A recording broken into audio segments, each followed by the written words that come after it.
Assalamualaikum warahmatullahi wabarakatuh. Dengan harapan saudara semua dalam keadaan sehat, saya akan melanjutkan materi akuntansi pengantar, khususnya akuntansi perusahaan jasa. Topik yang akan kita bahas kali ini adalah tentang persamaan dasar akuntansi bersama saya, Barbara Gunawan.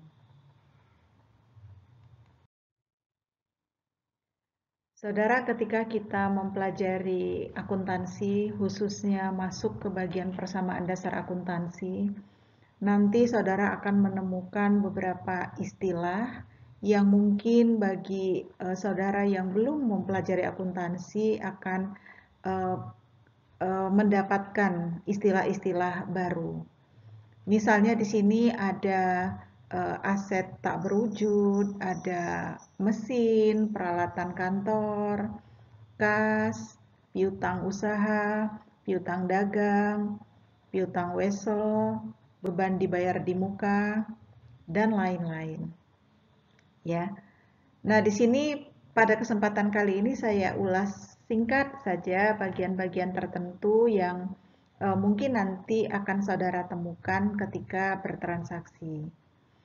Yang pertama tentang kas saudara. Jadi di sini ada akun kas yang menjadi bagian dari aset lancar. Ya. Nah, saudara, kas adalah uang tunai berupa uang kertas atau uang logam, jumlah uang di tabungan di bank, dan instrumen lain yang diterima sebagai setoran oleh bank, misalnya cek atau wesel. Ya. Kemudian kalau piutang usaha, piutang usaha adalah jumlah yang akan diterima dari pihak lain. Ya. Biasanya terbatas pada penjualan barang atau jasa. Kemudian saudara di situ juga ada wesel tagih. Ya. Wesel tagih adalah janji tertulis yang dibuat oleh pelanggan untuk membayar kepada perusahaan sejumlah tertentu dan bunga pada tingkat yang disepakati. Ya. Kemudian di situ ada juga beban dibayar di muka. Ya. Beban dibayar di muka ini adalah biaya yang sudah dibayarkan oleh perusahaan kepada pihak lain, biasanya pemasok misalnya, atau bisa juga beban semacam premi asuransi, sudah dibayar di muka tapi barang atau jasanya belum diterima. Ya. Kemudian juga ada surat berharga.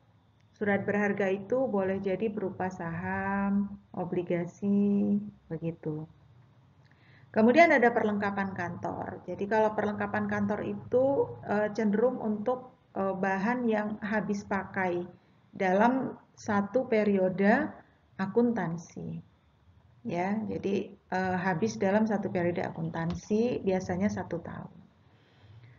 Kemudian saudara di sini juga ada mesin, kendaraan, bangunan, dan tanah. Yang dimaksud dengan mesin, kendaraan, bangunan, dan tanah di sini adalah aset perusahaan yang digunakan untuk kegiatan operasional sehari-hari. Jadi bukan yang ditujukan untuk dijual atau bukan merupakan barang dagangan. Begitu juga dengan peralatan kantor. Saudara, kalau mesin, kendaraan, bangunan, tanah, peralatan kantor itu adalah aset yang berwujud. Ya, jadi memang kita bisa melihatnya secara nyata. Di samping aset berwujud, ada juga nanti aset tak berwujud. Ya. Nah, aset tak berwujud ini adalah aset non moneter yang teridentifikasi tanpa wujud fisik. Jadi dia tidak ada wujud fisiknya, tapi merupakan hak-hak istimewa atau posisi yang menguntungkan guna menghasilkan pendapatan. Ya, jenis utama aset tak berwujud itu misalnya adalah hak cipta, hak eksplorasi, hak eksploitasi, ada hak paten, merek dagang, rahasia dagang, dan goodwill. Ini saudara adalah sedikit contoh dari nama-nama akun aset.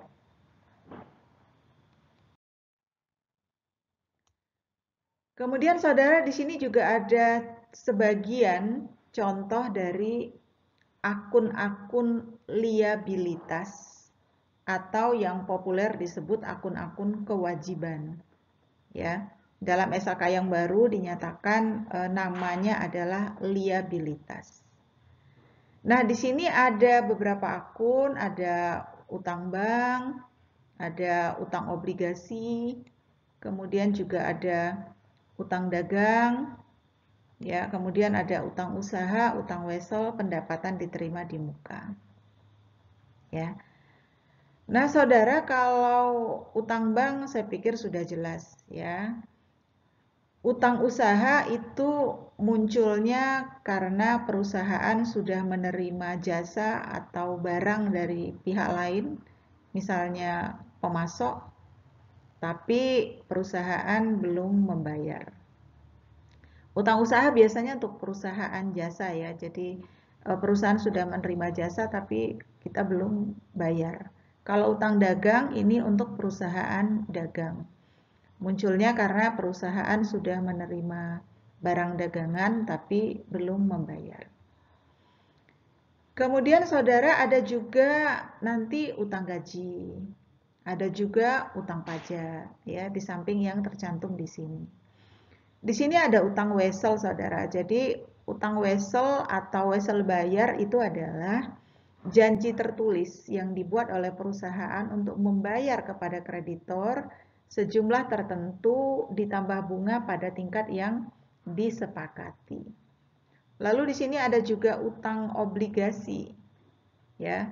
Utang obligasi adalah surat utang yang diterbitkan oleh penerbit obligasi kepada pemegang obligasi beserta perjanjian untuk membayar kembali pokok ditambah dengan bunga pada waktu yang ditentukan.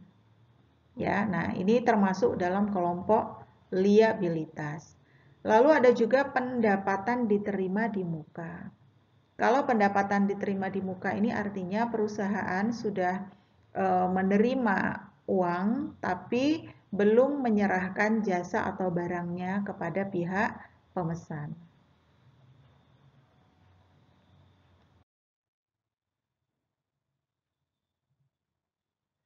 Saudara, istilah berikutnya adalah untuk yang masuk ke dalam modal. Ya. Di sini ada pendapatan usaha.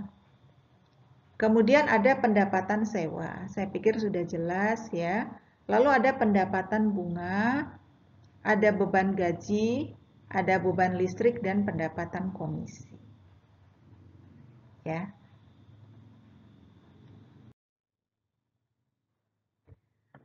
Saudara, sebagaimana topik yang tadi sudah dikatakan bahwa kita akan membahas tentang persamaan dasar akuntansi, di mana persamaan dasar akuntansi itu menyatakan bahwa harta itu harus sama besarnya dengan sumber harta. Di dalam akuntansi, harta perusahaan itu disebut dengan aset. Nah, sumber harta perusahaan itu bisa berasal dari liabilitas, bisa berasal dari ekuitas. Sehingga dalam persamaan dasar akuntansi itu kita nyatakan aset sama dengan liabilitas ditambah ekuitas. Ya. Jadi saudara, persamaan akuntansi sendiri menunjuk pada hubungan antara aset, liabilitas dan ekuitas. Ya. Nah, saudara, aset ini munculnya di sisi kiri, sedangkan liabilitas dan ekuitas itu akan kita letakkan di sisi kanan. Ya. Nah, saudara bisa juga misalnya kita lihat di sini di dalam gambar. Kalau misalnya diketahui perusahaan memiliki aset senilai $1.000, maka $1.000 itu sumbernya dari mana? Aset senilai $1.000 sumbernya dari mana? Tampak di sini aset senilai $1.000 itu sumbernya dari liabilitas senilai 600 dan ekuitas senilai $400. Ya. Nah, sehingga bisa kita lihat di sini ada keseimbangan antara aset dengan liabilitas ditambah ekuitas. Ya. Nah, saudara, di dalam persamaan dasar akuntansi kita harus senantiasa menjaga keseimbangan supaya sisi aset senantiasa sama dengan sisi liabilitas plus ekuitas. Ya.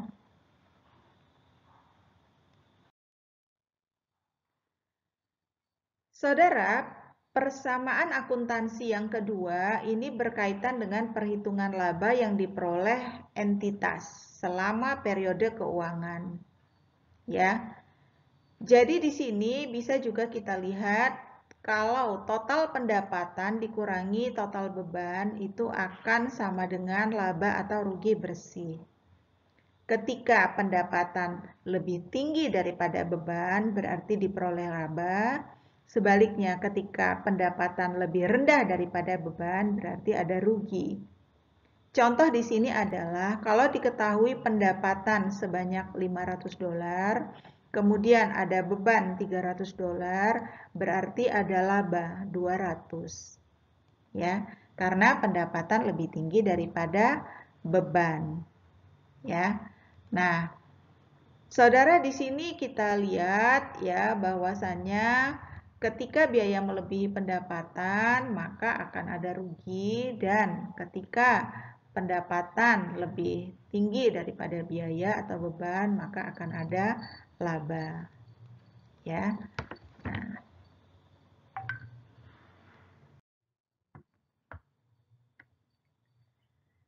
Nah, saudara, ketika kita melakukan perhitungan persamaan dasar akuntansi, tadi sudah dijelaskan bahwa aset sama dengan liabilitas ditambah ekuitas.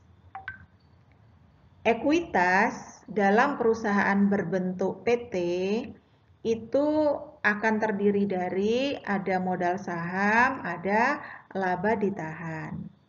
Ya. Saudara, ketika perusahaan sudah beroperasi, maka nanti perusahaan akan berhubungan kepada pihak luar, misalnya sudah menjual barang dagangannya atau memberikan jasa, maka akan diperoleh pendapatan. Saudara, pendapatan akan menambah laba ditahan. Sebaliknya, beban akan mengurangi laba ditahan. Ya. Kemudian untuk dividen ini adalah juga mengurangi laba ditahan. Ya, jadi dividen itu adalah bagian laba yang diberikan kepada pemegang saham, maka otomatis dividen akan mengurangi laba ditahan. Saudara, hal ini penting saudara ingat ketika nanti kita akan melakukan perhitungan atau pembuatan persamaan dasar akuntansi.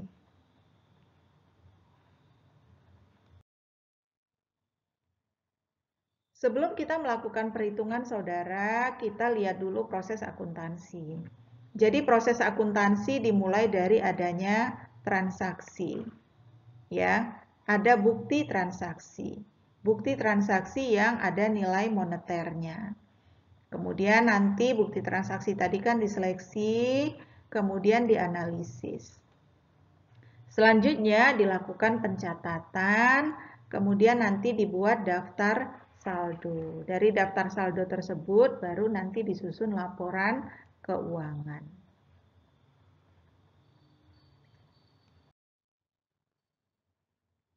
Saudara, di dalam akuntansi ada beberapa prinsip yang harus kita pahami terlebih dahulu.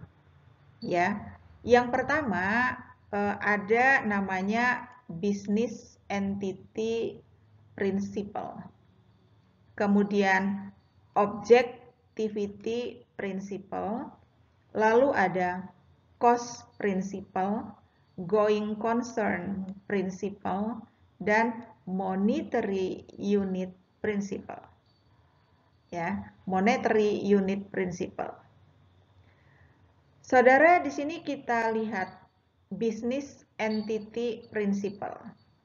Ya. Artinya bisnis dicatat secara terpisah dari pemilik. Jadi pemilik harus membedakan pencatatan antara harta pribadi dengan harta perusahaan. Ya. Kalau objectivity principle ini artinya informasi laporan keuangan harus didukung oleh bukti independen dan tidak bias. Ya. Kemudian untuk cost principle, ya, artinya laporan keuangan didasarkan pada biaya aktual yang timbul dalam transaksi bisnis. Kalau going concern principle, artinya sebuah perusahaan atau bisnis diasumsikan terus beroperasi dan tidak kita asumsikan akan ditutup atau dijual. Ya, kemudian untuk monetary unit principle, ini artinya ketika kita melakukan pencatatan, maka dia diukur dalam satuan uang. Ya.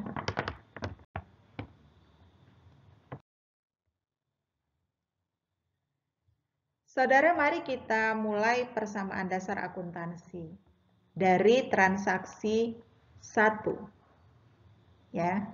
Misalnya pada 2020 Arya Bima mendirikan PT Arya Bima Bagaskara, yaitu sebuah perusahaan jasa yang bergerak pada jasa perbaikan dan perawatan berbagai peralatan elektronik.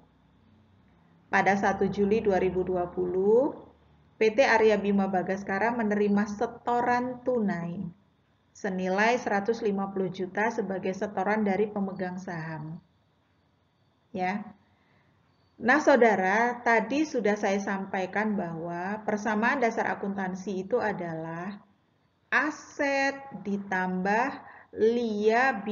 aset sama dengan liabilitas ditambah ekuitas. Aset sama dengan liabilitas ditambah ekuitas. Ya, di sini ada garis pemisah. Saudara, untuk kelompok aset, saya sudah membuat 5 kolom. Kelompok liabilitas 2 kolom dan ekuitas 2 kolom.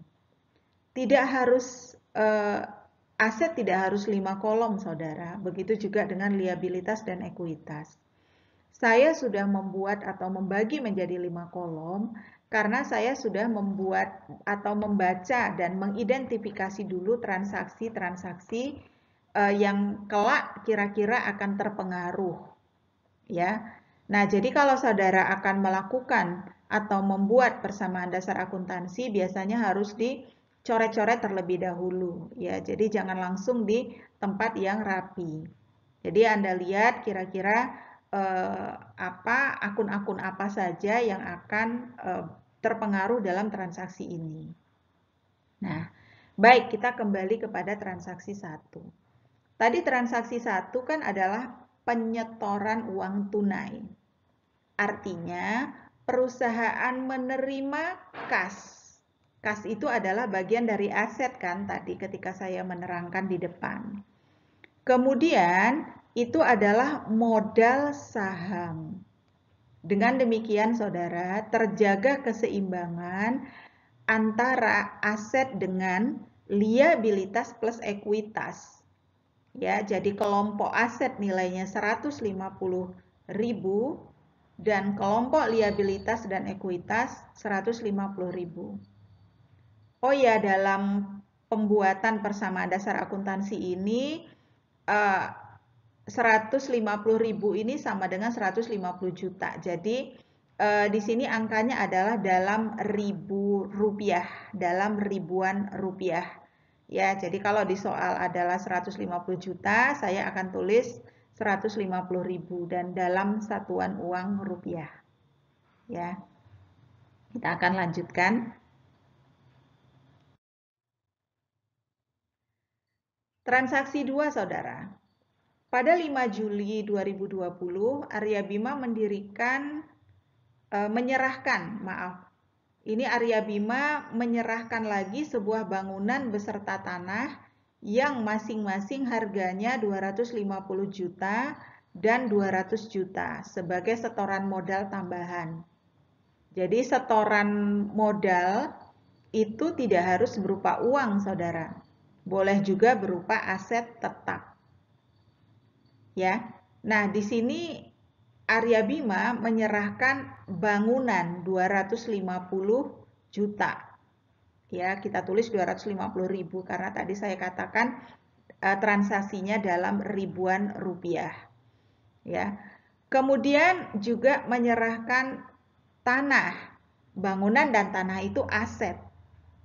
Ya. Nah, di sini asetnya adalah bangunan ditambah tanah 450 juta. Maka kita buat di sisi kanan bagian modal saham 450 juta atau 450.000. Ya. Terjaga keseimbangan lagi atas transaksi ini. Jadi di bagian aset bertambah 450.000 pun di bagian liabilitas dan ekuitas bertambah 450.000. Atas pencatatan transaksi tadi, maka kas totalnya menjadi 150.000, bangunan 250.000, tanah 250.000, dan modal saham 600.000. Kalau kita jumlahkan, saudara, sisi aset ini ada 600.000. Sama persis jumlahnya dengan sisi ekuitas. Belum ada transaksi yang berhubungan dengan liabilitas. Ya.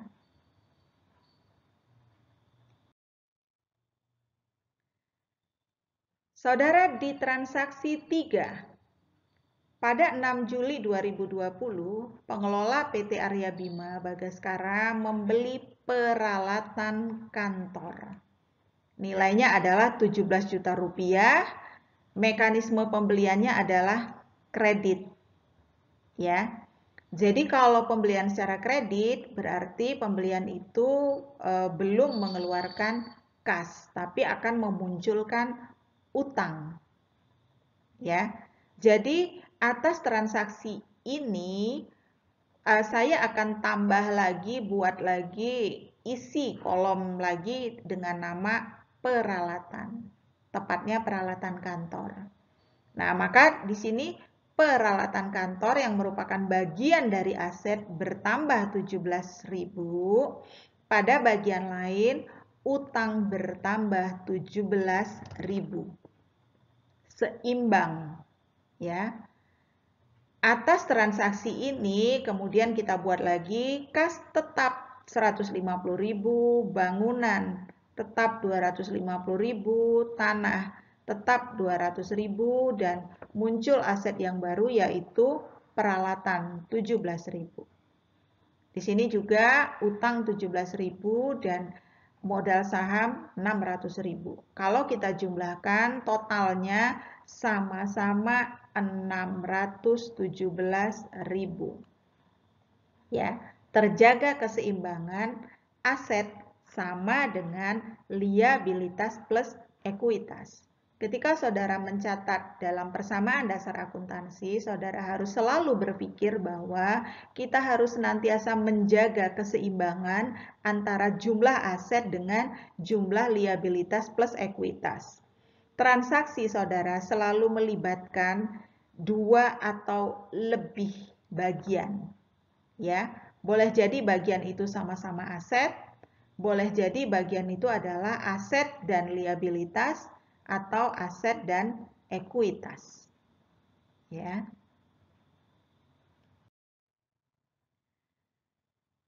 Saudara, kita lihat transaksi 4. Perusahaan memperoleh kredit. Artinya perusahaan meminjam uang dari Bank Lemah Dadi, nilainya 60 juta. Ya. Atas transaksi ini perusahaan kan pinjam uang. Ya. Kalau perusahaan pinjam uang artinya kas bertambah. Maka di sini muncul kas 60.000 bertambah. Kas di sini. Ya. Pada bagian lain, kas itu kan dari utang bank. Maka saya akan buat isi kolom yang baru utang bank, nilainya adalah 60.000.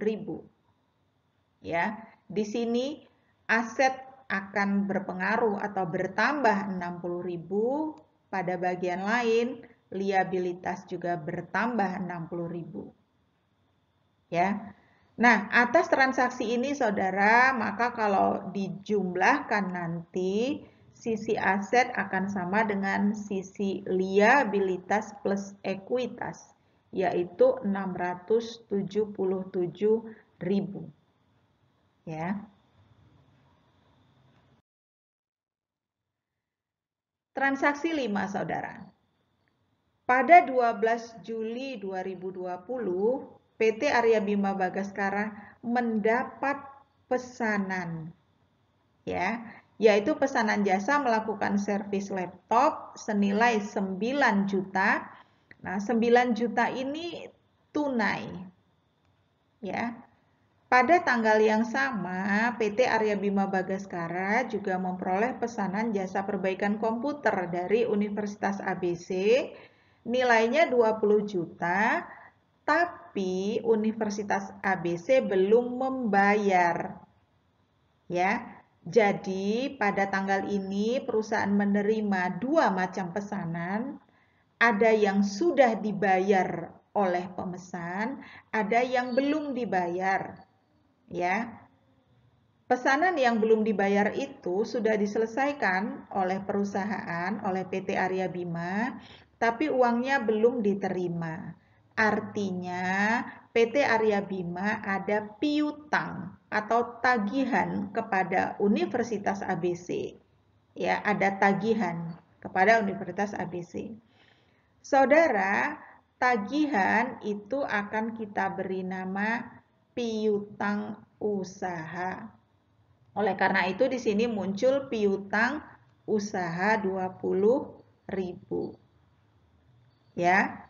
Nah, piutang usaha tadi untuk mencatat ya pekerjaan yang sudah diselesaikan tapi uangnya belum diterima. Sedangkan yang sudah diselesaikan kita catat kas. Ya. Nah, jadi ingat yang diterima adalah kas 9.000 dan piutang usaha 20.000. Kalau kita jumlahkan totalnya 29.000. Saudara, 29.000 itu adalah pendapatan. Pendapatan usaha. Pendapatan usaha akan menambah laba ditahan. Ya, pendapatan akan menambah laba ditahan. Maka di sini kita akan catat laba ditahan total 29.000. Seandainya transaksi ini kita pisah, boleh kita buat kas di bagian aset 9.000, kemudian di bagian laba ditahan 9.000. Kemudian untuk mencatat piutang usahanya kita buat piutang usaha 9.000, laba ditahannya piutang usaha 20.000, laba ditahan 20.000. Ya. Saya ingatkan kembali bahwa ini adalah transaksi yang menghasilkan pendapatan. Dan pendapatan itu menambah laba ditahan. Ya.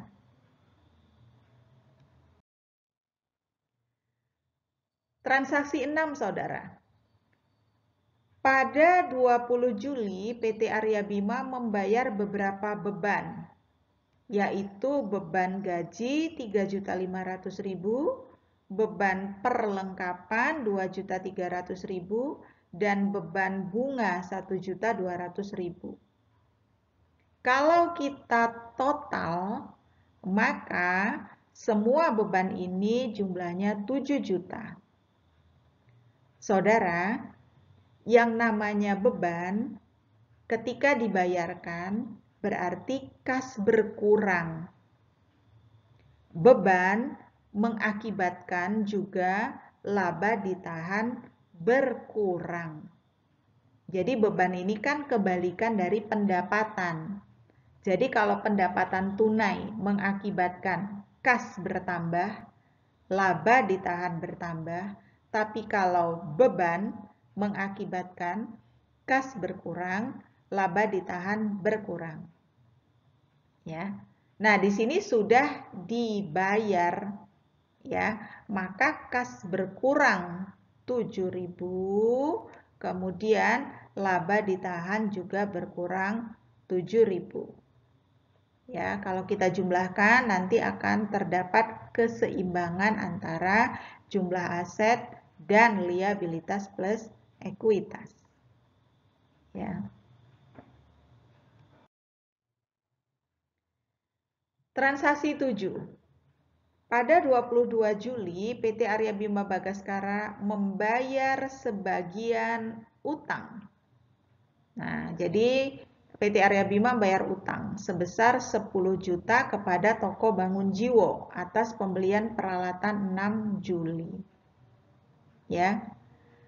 Nah, saudara, tadi kan waktu beli peralatan kita catat sebagai utang usaha. Ya. Nah, membayar utang berarti perusahaan mengeluarkan kas. Ya, atas transaksi ini kas berkurang 10.000. Tapi utang usaha juga berkurang. Ya. Sehingga terjadi keseimbangan lagi. Ya, kas berkurang, utang juga berkurang. Ya. Sehingga kalau kita jumlahkan nanti tetap terjaga keseimbangan antara aset dengan liabilitas plus ekuitas. Ya.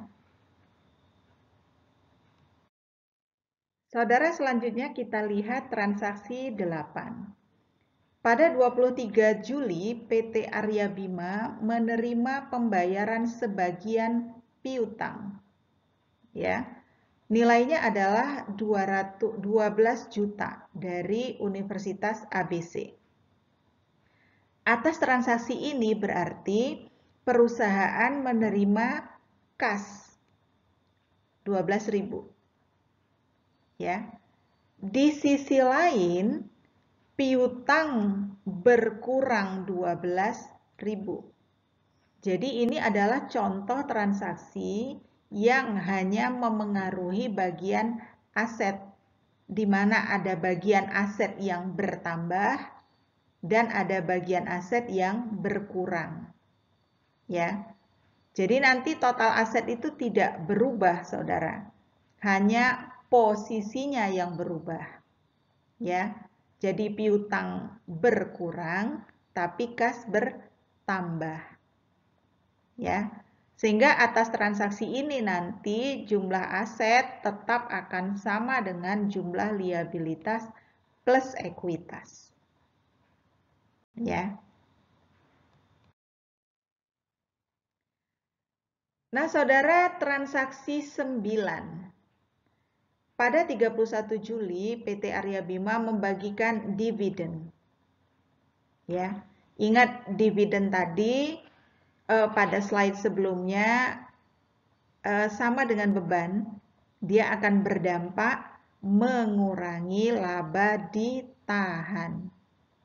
Ya, dividennya adalah senilai 5 juta rupiah atau nanti di persamaan kita catat 5.000. Ya. Nah, maka dividen ini akan mengurangi kas 5.000. Pada bagian lain akan mengurangi laba ditahan 5.000. Ya. Sekali lagi saya ingatkan dividen itu sama dengan beban, yaitu mengurangi kas dan mengurangi laba ditahan. Ya.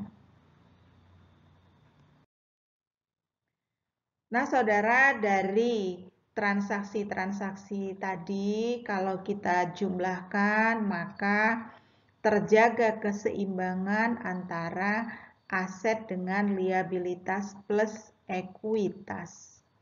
Ya, kalau kita tarik garis di sini saya buat garisnya tebal di sini ya, sehingga harus ada keseimbangan ya, atau jumlah yang sama antara aset dengan liabilitas plus ekuitas. Itulah yang dinamakan persamaan dasar akuntansi. Ya. Saudara, demikian ya sekilas tentang persamaan dasar akuntansi. Untuk saudara mahir mengerjakan soal-soal akuntansi, saudara harus banyak berlatih. Ya. Demikian dari saya, semoga menginspirasi. Tetap sehat, tetap semangat. Wassalamualaikum warahmatullahi wabarakatuh.